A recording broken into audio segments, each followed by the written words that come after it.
We just had this obligation to be there and try to organize as much as we could. So this was to distribute information because mainstream media is not covering this story correctly.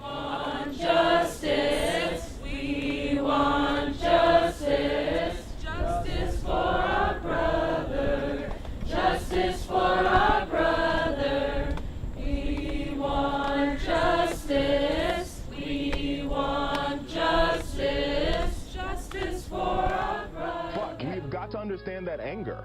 Total nonsense. The fact of the matter is Richard has no more information than anybody else, and he's completely jumped to a conclusion. Richard conveniently forgets that the President of the United States is black. A lot of the information is coming from protesters on the ground, their Facebook Live feeds. Facebook Live feeds that were repeatedly shut down by Facebook during the course of these past 3 days.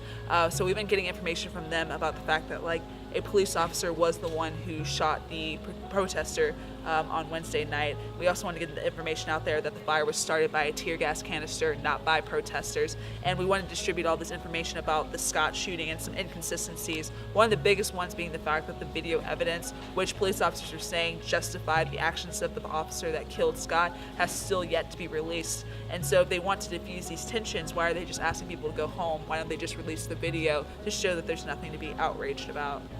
Well, we want the public to see everything that we have, and we don't object to the police department disseminating everything that they have. Jerry Limbs was a black man who was shot the same weekend that Philando Castile was, the 4th of July weekend. So it was very much under the radar. But the situation there is the same situation that we have here with Keith Lamont Scott, where we do not have a video account of what happened, which is how a lot of the outrage that has come out of BLM has been incited by. It's been incited by the fact that people can see with their own eyes this reality that black people are constantly experiencing. And we see how inexcusable it is for these murders, but these instances of Jerry Limbs and of Scott, we don't have that video footage, and so now we're in a place where we have to recognize that it's time to just trust black voices and trust black realities to know what they're talking about.